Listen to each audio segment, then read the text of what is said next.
Olá, pessoal, sejam muito bem-vindos ao podcast Conversando na Íntegra, o podcast da Íntegra Medicina do Bem Viver. Eu sou a doutora Bárbara, CEO da Íntegra, e aqui a gente fala de saúde de um jeito diferente, com verdade, seriedade, leveza e principalmente sem tabu.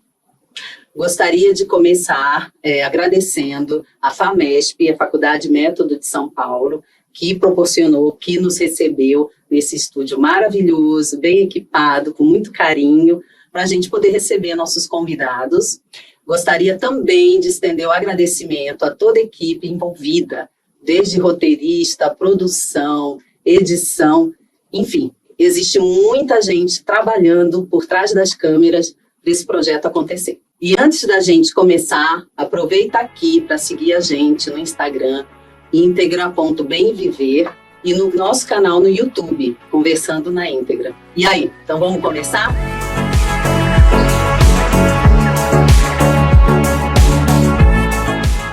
E já que a proposta é conversar sem medo de polêmica, hoje a gente vai falar sobre uma questão que todo mundo tem e tem muita vergonha de falar.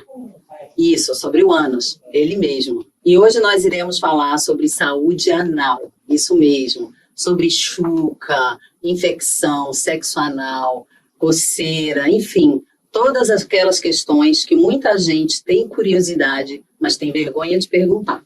E para me ajudar a deixar esse papo bem esclarecedor, eu trouxe dois convidados incríveis que literalmente entendem do assunto.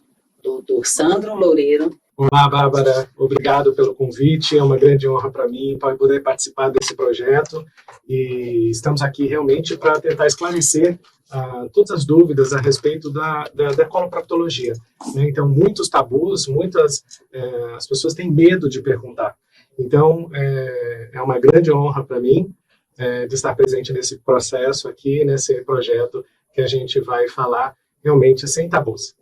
E completando esse time, temos a doutora Olga, que veio aqui ajudar também a desmistificar esse assunto, né? Saúde anal. Conta um pouquinho sobre a sua trajetória. Olá, pessoal. Primeiro, muito obrigada, né, pelo convite. Eu me sinto extremamente honrada, principalmente por estar ao lado de vocês.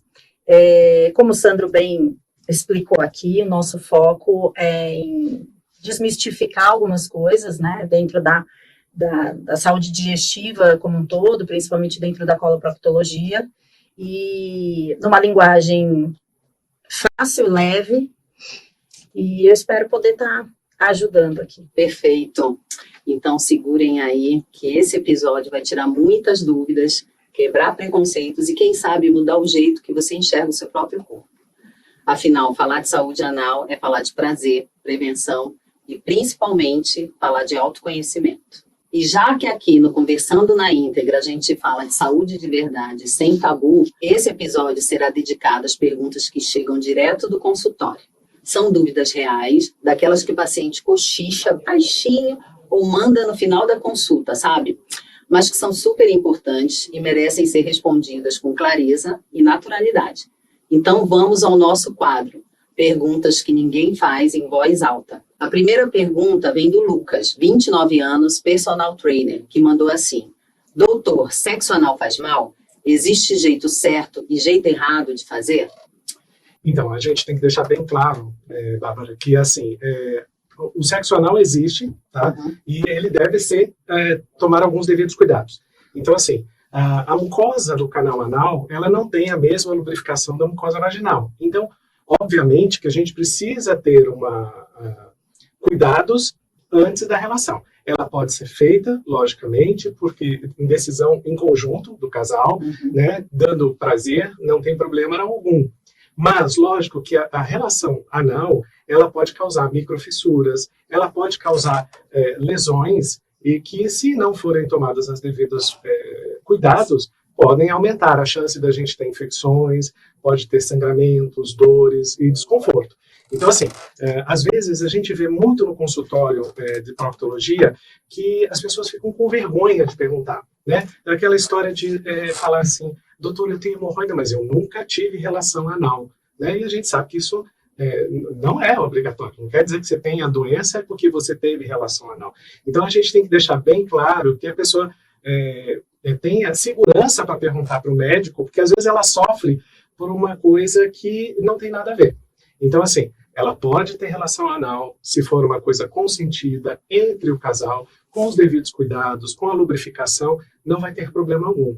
E lembrando sempre que, por ser a chance de ter fissuras, aumenta a incidência de infecções sexualmente transmissíveis. Então, a gente tem que orientar realmente o uso de preservativos, né, para que isso não ocorra, não aumente a incidência. Perfeito, perfeito. E, doutora Olga, mulher também faz sexo anal?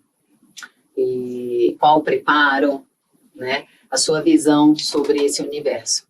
Eu acho que sim, a principal questão aí no sexo anal é você estar confortável, né? Não é para doer, não é para sangrar, não é normal isso, né? A gente recebe, às vezes, no consultório, os pacientes perguntando, nossa, mas dói. Não, não é normal doer. Então, tem que ter o consentimento, as duas partes têm que estar bem alinhadas, a gente tem que pensar na proteção, né? Para várias doenças, principalmente o papiloma, o HPV, que a gente pega bastante no consultório. Pessoas que têm relação sexual anal, o ideal é que se faça uma anoscopia anualmente, onde a gente faz um esfregaço.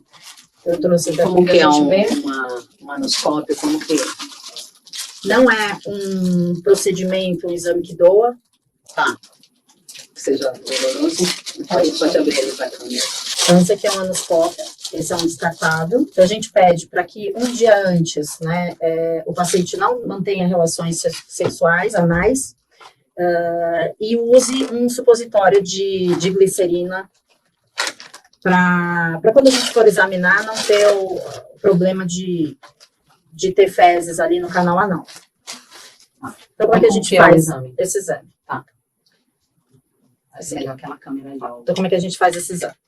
Esse aqui é um anoscópio, né? Esse aqui é o ânus do paciente. O paciente está deitado, a gente usa bastante lubrificante, introduz aqui o aparelho, o anoscópio, retira aqui, porque a gente vai ter uma visualização ali por dentro do canal anal, avalia, vê se tem alguma fissura, se tem hemorroida, se tem algum problema, e aí nós fazemos primeiro uma coleta, um esfregaço, fazemos aqui um esfregaço, colocamos aqui dentro, e aí nós fazemos a coleta com o esfregaço pela escovinha, você tem que vir, e aí você tira o anoscópio, a escovinha fica aqui dentro, você vem retirando, e sempre tentando pegar o máximo de quantidade de células aqui, incomoda um pouquinho quando chega no canal anal, porque tem uma sensibilidade maior, mas é um exame bem tranquilo em relação à dor, assim, eu não tenho problemas no consultório, e aí nós contamos, geralmente 60 segundos, você vem girando aqui e vem retirando.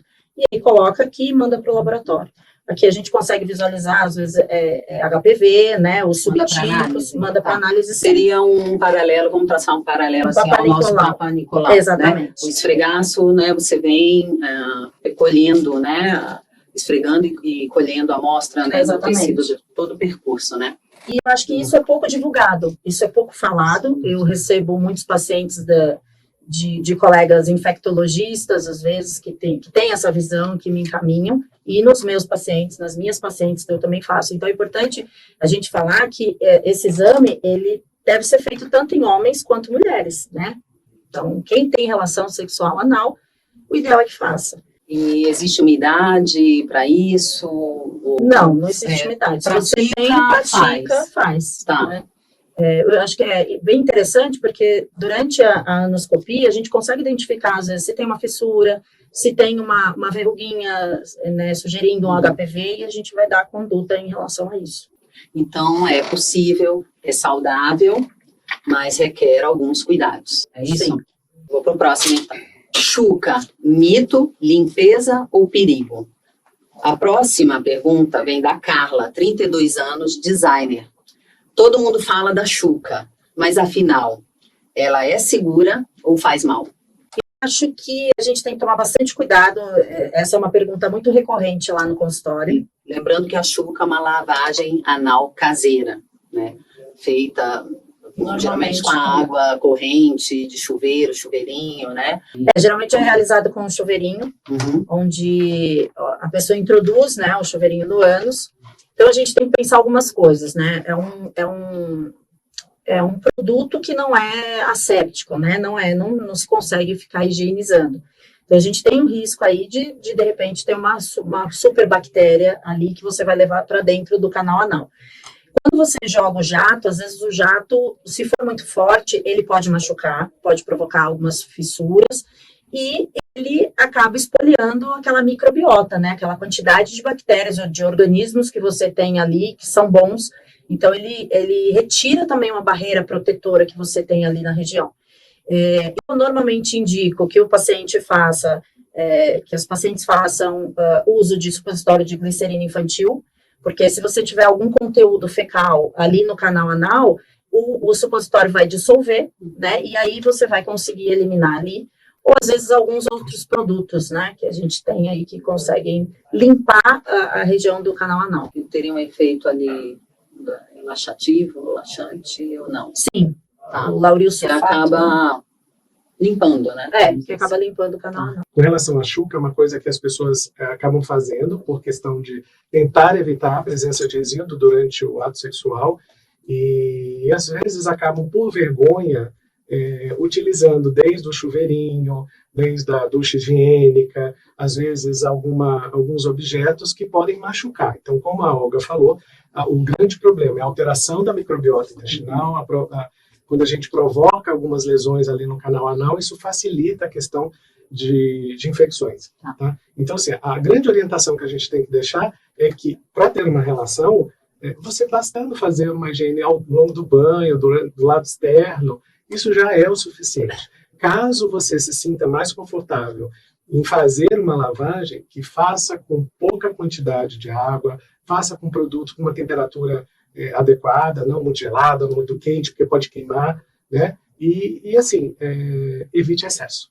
Porque se você fizer realmente demais, você vai piorar, você vai provocar mais dor, mais desconforto durante o ato sexual. Então, a regra é limpeza sim, paranoia não.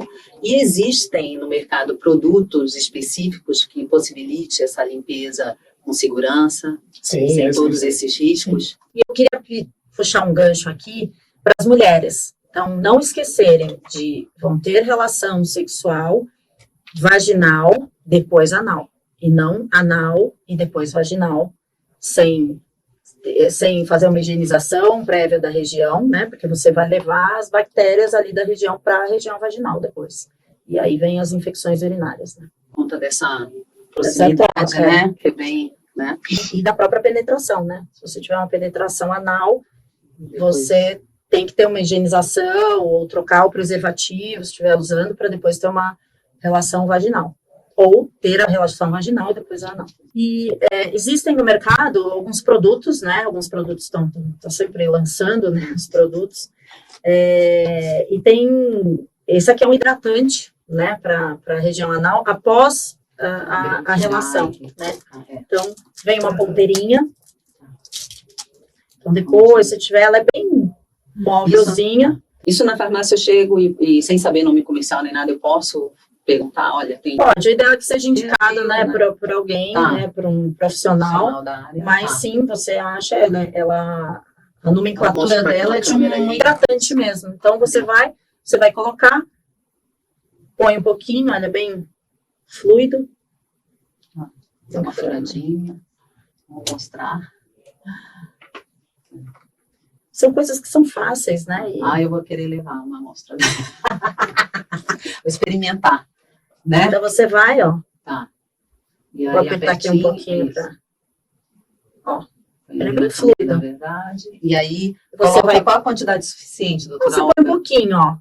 Essa aqui é uma amostra, né? Tá. Então você vai introduzir bem aqui, ó, e vai apertar um pouquinho. Né? A gente sempre fala uma polpinha digital aqui, ó.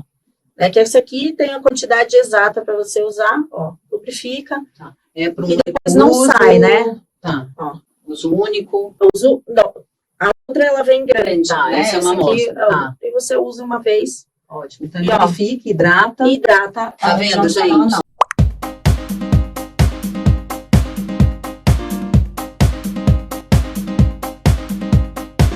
Coceira anal, o sintoma que ninguém comenta. A terceira pergunta vem do Rogério, 41 anos, advogado. Doutora, tenho coceira anal há meses, já troquei de sabonete, cueca, papel higiênico e nada resolve. O que pode ser isso? Então, prurido anal, que é a famosa coceira anal, é uma coisa que a gente tem uma série de causas, né? Então a gente tem que tomar cuidado, que às vezes a primeira coisa que nós, proctologistas, falamos para os pacientes é o seguinte: evite usar papel higiênico, mesmo que seja aquele melhor papel higiênico, tá? Porque às vezes tem muita química, e a gente tem que lembrar que o papel, ele é feito para quê? Ele vai tirar o excesso, ele não vai limpar totalmente. Então a gente fica com micropartículas, essas micropartículas no canal anal vão provocar esse prurido, essa coceira. Então, a primeira coisa, tentar ter um hábito de evacuar e tomar banho, se lavar, ter uma toalhinha para secar, tá? Porque isso aí evita de causar microfissuras, causar irritação na pele, que é a maior causa de prurido. Outra coisa também que a gente tem que investigar é o tipo de prurido. Então, às vezes, o paciente fala que é só à noite, né, acorda por conta dessa coceira, e aí a gente tem que lembrar de algumas verminosas que podem dar. Então, assim, prurido anal, coceira no ânus é multifatorial. Então, alergia, pele, higiene, verminoses. Então, assim, tem que evitar excessos, evitar da gente ficar usando muitos produtos, uma higiene, um banho normal, secar bem, para evitar que a gente tenha micoses, né? É uma coisa assim que às vezes demora para a gente fazer o diagnóstico e demora para tratar, porque envolve esses fatores. Esses fatores. Também tem um pouco de vergonha, né? Então, quando vai levar até o consultório, né, médico, a coisa já... Imagina, por exemplo, um adolescente que às vezes tem coceira no ânus, não quer falar para o pai, não quer falar para a mãe, e aí fica. E aí ele pratica atividade física, acaba roçando muito a pele, né, por conta do suor, do contato de, às vezes, uma roupa íntima de um tecido não apropriado. Então, isso acaba causando um constrangimento. E aí, para ele falar para o pai, para a mãe, e para levar isso para o médico, demora muito, né? Entendi. E os lencinhos umedecidos? Tem que tomar cuidado, porque lenço umedecido pode... A gente, primeira coisa assim, evita que tenha álcool, não pode ter álcool. Pode ser de bebê? Pode ser de bebê. Mas a gente tem que ver o seguinte, lenço umedecido vai deixar a região úmida. Deixando a região úmida, pode proporcionar a ter fungo, né, e causar, às vezes, micose. Então, o ideal é você tentar doutrinar o seu intestino para quando você for evacuar, que você esteja em casa, tome um banho e tenha sempre uma toalhinha para secar. Tá? Então, às vezes, a toalhinha ou mesmo até um secador que pode ser usado, não com temperatura muito alta, né? Não pode ser muito quente. Tá, imagina, micose, né, anal. E também gostaria de perguntar para a doutora Olga, para falar um pouquinho sobre alimentação e microbiota intestinal. Eu acho que é importante essa questão da higiene, a gente identificar pacientes diabéticos também, que tem muito dermatite fúngica, né, os fungos, as alergias, pacientes com doença inflamatória intestinal, que às vezes têm processos alérgicos mais exacerbados, e principalmente ali na região, às vezes as hemorroidas que estão mais inchadas também podem causar um desconforto, uma sensação de uma formiguinha andando, como os pacientes falam, e lembrar que os lenços umedecidos, a gente tem na região ali uma camada que é a mucosa, né, uma pele diferente da nossa pele aqui, então às vezes o lenço ele espalha aquela sujeira e ele provoca uma micro descamação, né, uma certa desidratação ali da pele que causa uma micro descamação, e às vezes isso por si só já vai dar a coceira, já vai dar o desconforto. Eu gosto muito dessas toalhas, não que são papel desidratado nessas lojas de produtos chinesas, tem. Então, aí você molha, ela vai abrir, é um papel. Então, é fácil de você levar no bolso, tem vários tamanhos. Esse aqui é uma máscara facial, ela vai vir com os buraquinhos. Depois você molha na água, ele abre. É um papel desidratado, ele vai abrir e você vai higienizar e depois secar. Porque em casa, normalmente, você tem o seu papel de uma melhor qualidade, então você pode, às vezes, até molhar o papel na água da torneira, passar devagarzinho, quando você não conseguir tomar banho, passar e secar. Agora, quando você está na rua é mais difícil, a qualidade do papel... Uma toalhinha de preferência? Pode sim. Tá, se não tiver a toalhinha, não estou em casa, Esse aqui funciona bem, né? Você molha, ele vai abrir, você passa devagar e seca. E ter o cuidado de não deixar úmido, é isso. Então, nada de vergonha. Coçou a região anal, procurar ajuda médica. Procurar marcar consulta com o médico, porque o corpo fala. Nada de vergonha nessa hora. A próxima pergunta veio da Marta, 45 anos, professora. Tenho hemorroidas e morro de vergonha de falar sobre isso. É verdade que só aparece em quem faz força no banheiro? Também quem faz força no banheiro. Então, quando você fica sentado muito tempo ali no vaso, você tem ação da gravidade, né? E esses vasos que nós temos ao redor do ânus, eles começam a ficar inchados, congestos, e às vezes exteriorizam. Então, eles vão inchar por dentro, vão exteriorizar, voltar, exteriorizar, ficar um pouco, voltar, exteriorizar e ficar, que são as hemorroidas externas. Mas não é só isso que causa a hemorroida. Então, a gente tem o fator genético também, tem as pessoas que têm dificuldade para evacuar, tem o pessoal que vai para o banheiro, fica lá no celular um tempão sentado, isso também favorece. O sedentarismo, pacientes mais acamados, gestantes, né, no terceiro, a chance é muito grande de, a partir do terceiro trimestre, o neném tá pesando ali sobre a pelve, e você ter um acometimento de hemorroida. Então, os fatores são múltiplos, né, tem a alimentação, a gente tem que tomar cuidado. Alguns casos são cirúrgicos, outros casos não, ou alguns casos nós conseguimos com medicações controlar e com mudança de hábitos. E eu acho que o mais importante é você sentiu alguma coisa, você procurar, para que a gente possa identificar num momento onde às vezes você tem a possibilidade de fazer algo menos invasivo, né? Mesmo que seja um procedimento cirúrgico, mas menos invasivo, menos doloroso, né? Tem sangramento, então isso varia muito os sintomas e o que forma a hemorroida também, os fatores são múltiplos. Alimentação rica em fibra e hidratação ainda está valendo? A gente tem a questão muito da pimenta, né? A pimenta, ela não causa a hemorroida. Só que a pimenta, ela tem capsaicina, que é uma substância que dá o picante, né? Em maior ou menor quantidade, e ela é um vasodilatador. Então, para os pacientes que têm hemorroida, eles tendem a ficar mais incomodados quando ingerem ali uma quantidade de pimenta, mas não é que forme a hemorroida por conta da pimenta. Eu adoro pimenta. Até porque se pimenta causasse hemorroida, o nosso consultório seria, né, em lugares que tenham comida alimentar. Países, né, que as crianças consomem pimenta, bala com pimenta, tipo México, né, na Ásia também, né, enfim. Toda hemorroida que sangra, toda hemorroida precisa de cirurgia? Não, nem toda hemorroida precisa de cirurgia. A gente tem alguns graus de hemorroidas, né, então como a Olga falou, as hemorroidas são vasos sanguíneos que ficam ao redor ali do canal anal e que todos nós temos. Então, isso é uma coisa que às vezes as pessoas chegam com muita vergonha no consultório porque acham que é um absurdo, né, que ele está tendo hemorroida. Mas hemorroida é natural. Hemorroidas são estruturas vasculares, que é normal de ter ali. E com o passar dos anos, né, com os fatores de risco, ela pode aumentar, elas vão dilatando. Então, a gente tem, dependendo do tipo de hemorroida, os tratamentos, que podem ser desde medidas posturais, evitar fazer força, evitar ficar muito tempo no banheiro, cuidado com atividades, né, em academia, de fazer muito leg press, fazer muitos agachamentos, porque isso pode fazer aumentar ali o fluxo sanguíneo para aquela região, que às vezes dilata e às vezes as hemorroidas podem ter complicações. Mas, na grande maioria das vezes, então, hemorroidas são...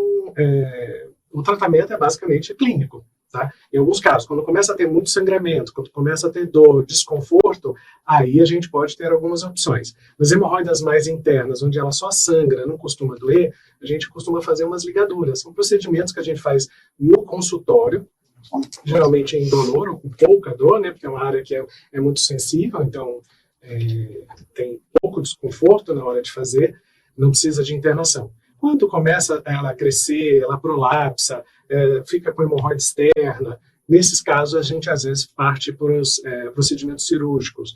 E aí a gente tem várias técnicas que a gente nem vai entrar tanto em detalhe, mas hoje tem técnicas muito novas, muito modernas, e técnicas que proporcionam menos dor, menos desconforto. Porque o grande medo das pessoas é a dor no pós-operatório. E as pessoas às vezes acabam evitando de procurar um médico porque acha que vai ter uma dor insuportável. Hoje a gente tem técnicas desde grampeamentos até a hemorroida sem corte, que a gente costuma fazer umas ligaduras, a gente opera com auxílio de um ultrassom, né, para identificar a origem dessa hemorroida, e aí o procedimento no pós-operatório tem muito menos desconforto. Então, assim, quando a gente começa a ter esses sintomas, quando a gente começa a perceber que tem alguma coisa de errado, a gente tem que perder a vergonha, porque quanto mais tempo a gente leva para procurar um profissional, vai piorando. E, obviamente, que você vai ter mais desconforto. E aí os procedimentos vão ficando cada vez mais complexos, né? Ao invés de simples, né? Simples, rápido. Às vezes uma coisa que a gente pode fazer no consultório. Né? E às vezes a pessoa, por vergonha, não procura. E como tem vergonha, né? É realmente uma região que o pessoal tem muito tabu ainda. E então, o que você me disse não protelar, procurar ajuda imediatamente. E essas técnicas aí não invasivas, elas proporcionam uma rápida recuperação. Uma recuperação melhor. E indolor, praticamente indolor. E a gente tem que levar em conta que, às vezes, as pessoas acham também, assim, a presença de sangramento nas fezes, durante o ato de evacuação, acha que é sempre hemorroida, a fissura. E nem sempre. Então, sangramento não é normal, desconforto na região anal não é normal, e quando a gente tem isso, a gente deve procurar realmente uma avaliação no proctologista, para que a gente possa identificar, porque às vezes pode ser um tumor. Exatamente, que inclusive é a próxima pergunta, né? Que é para fechar o bloco, né? Um caso super importante e sério, né? Aproveitando que você já fez o comentário, né, do sangramento, que pode não ser só hemorroida. Nós temos a Patrícia, 38 anos, contou que teve sangramento anal há semanas e achou que era só hemorroida. Depois descobriu que tinha deficiência de ferro e uma anemia que não melhorava. E aí, doutores, quando o sangramento deixa de ser algo simples e passa a ser um sinal de alerta? Eu acho que sangramento anal nunca é normal, né? Então, a gente sempre tem que pesquisar. Então, uma queda de ferro, a gente também vai falar sobre isso, não adianta a gente repor, né? Então, o paciente tem sangramento anal e a gente vai dando medicação sem a gente entender o que é. Então, pacientes que têm hemorroidas ou têm o prolapso, que é a exteriorização ali da região da mucosa do reto, ou tem fissura, eles podem ter sangramentos, também às vezes podem não ter sangramento, mas o sangramento anal, independente de doer ou não, ele tem que ser visto, né? E às vezes o sangramento anal indolor, ele fala muito a favor da gente pesquisar o intestino, porque o canal anal, em geral, ele dói. Não para todos os pacientes, mas em geral ele dói. Mas o sangramento anal que não tem dor, a gente tem que pesquisar, tem que fazer colonoscopia, tem que fazer uma avaliação no consultório para a gente entender o que está acontecendo. E muitas vezes a gente pega paciente que tem pólipo ali no reto, que é mais embaixo, e tem sangramento anal, e a gente só descobre durante a colonoscopia, né? Então tem sempre que investigar a causa, é isso? Eu me lembro de um paciente que eu atendi muitos anos atrás no consultório, e que ele tinha um sangramento durante as evacuações e ficou sangrando durante 2 anos. E acabou fazendo uso de outras de medicinas alternativas, que não vem ao caso, acho que cada um é uma opção de fazer isso, mas na hora que ele chegou no consultório, eu bati o olho nele e eu vi que ele estava muito pálido. Então, você já percebia que tinha alguma coisa de diferente. Durante a nossa conversa, eu questionei se ao longo desses 2 anos que ele tinha tido sangramento, se algum colega tinha feito um toque retal ou uma anoscopia. E qual foi a minha surpresa? Que não tinham feito. Na hora que eu fui examinar, esse paciente tinha um tumor de canal anal, e já durante esses 2 anos, obviamente, tinha uma doença muito avançada. Então, acho que assim, a grande mensagem que a gente tem que deixar é isso, que a gente falou: sangramento não é normal. Quando você percebe que o paciente está tendo uma anemia de uma causa não esclarecida, deve ser investigado. E hoje, pacientes assim, que acima de 45 anos, independente até de sintoma, devem ser avaliados, né? A gente teve casos de artistas famosos que tiveram complicações aí, que todos vimos aí na mídia. Então, assim, hoje, está com 45 anos, mesmo que você não tenha o sangramento, você deve ser submetido a uma colonoscopia, tá? Para investigar. Então, assim, sem medo, sem tabu, a gente tem disponível isso para a grande maioria da população. Lógico que a gente sabe que no SUS ainda tem uma certa dificuldade de acesso, mas tem que ser procurado. Então, assim, sangramento não é normal, não fique com vergonha, procure um profissional. Né? Falando um pouquinho sobre o ferro, eu queria até, lembrei daquela paciente que eu encaminhei para a clínica, né, para a sua clínica, para a íntegra, para fazer a aplicação do ferro. Eu vejo atualmente, assim, uma super suplementação, às vezes por conta dos colegas em geral. E eu acho que isso ok, eu também encaminho os pacientes, como eu encaminho para você, para fazer a suplementação, só que eu acho... Você dosa. Né? Sim, com indicação. Você não suplementa sem... Exatamente. Né? E eu acho que você tem que procurar a causa. Por que esse paciente está perdendo ferro? Ele está sangrando? Não, às vezes não está sangrando. No caso, aquela paciente que eu encaminhei era uma paciente que tinha H. pylori, que é uma bactéria que a gente vê no estômago e que às vezes causa uma inflamação tão crônica que leva a uma atrofia. E aí ocorre uma diminuição de absorção de ferro e de vitamina B12. E às vezes a gente pega esses pacientes no consultório fazendo ferro via oral, que a gente sabe que não vai absorver. Então aí a gente faz o ferro injetável, assim como todas as outras vitaminas, né, as outras suplementações. Eu acho que quando tem indicação, tem ali uma dosagem que necessite, sim, o método endovenoso, né, a aplicação endovenosa é mais efetiva, mas nós temos que procurar o porquê desse paciente estar com o ferro baixo.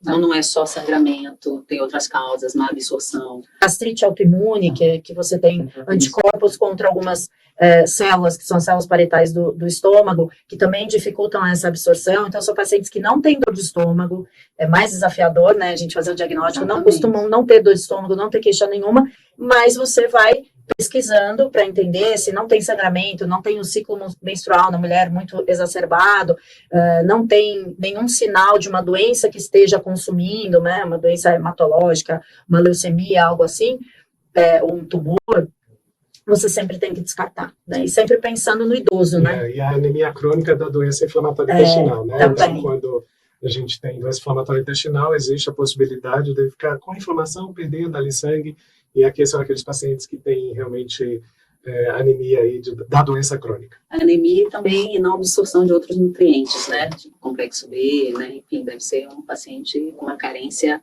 né, de nutrientes bem pronunciada. E cirurgia bariátrica, gente, também? Ou depende da técnica, ou de uma maneira geral, precisa... Não, eu não realizo, né, cirurgias bariátricas. Hoje o meu foco é mais em hérnia, vesícula e principalmente as orificiais, que são hemorroides, fissuras e afins. Mas os pacientes que fazem ou a técnica do sleeve, que é você retira um pedaço do estômago, ou da gastroplastia, né, que você isola um pedaço do estômago, eles tendem a ter uma síndrome desabsortiva, né, até para ajudar ao emagrecimento. Então, são pacientes que têm que ser acompanhados, porque, em geral, precisam ser suplementados continuamente. Mesmo tendo uma excelente alimentação, são pacientes que a gente precisa acompanhar de perto. Assim como os pacientes com doença celíaca, né, que é a intolerância ao glúten, precisam ser acompanhados. Pacientes com insuficiência exócrina do pâncreas, que é uma outra patologia, eles são pacientes que têm uma tendência a ter uma desnutrição, uma má absorção de alguns nutrientes e que a gente tem que suplementar e precisam ser acompanhados, né?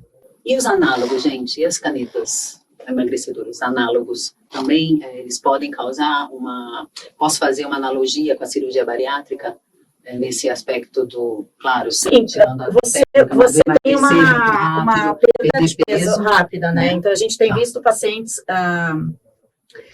apresentando uma maior incidência de pedra na vesícula, que a gente vê nos pós-bariátricos, e nós também, o que a gente tem que pensar? Paciente que às vezes tem um refluxo, um grau de refluxo, de hérnia de hiato, como uma das funções é ter um fechamento do piloro, né, que é o músculo ali que divide o estômago do duodeno, para dar mais saciedade, a gente sempre tem que acompanhar esses pacientes. Então, os meus pacientes que vão começar a usar os análogos, eu sempre peço, se são pacientes que já têm algumas queixas de estômago, de azia, de desconforto, eu sempre peço uma endoscopia antes, porque às vezes a gente tem que acompanhar mais de perto. Eles podem não tolerar tão bem o aumento das doses. Então é isso, gente, nada de usar análogo, as canetas emagrecedoras, sem acompanhamento médico, certo? E queria agradecer a participação de vocês nesse bloco, nesse episódio. E fica com a gente no Conversando na Íntegra. A gente volta logo.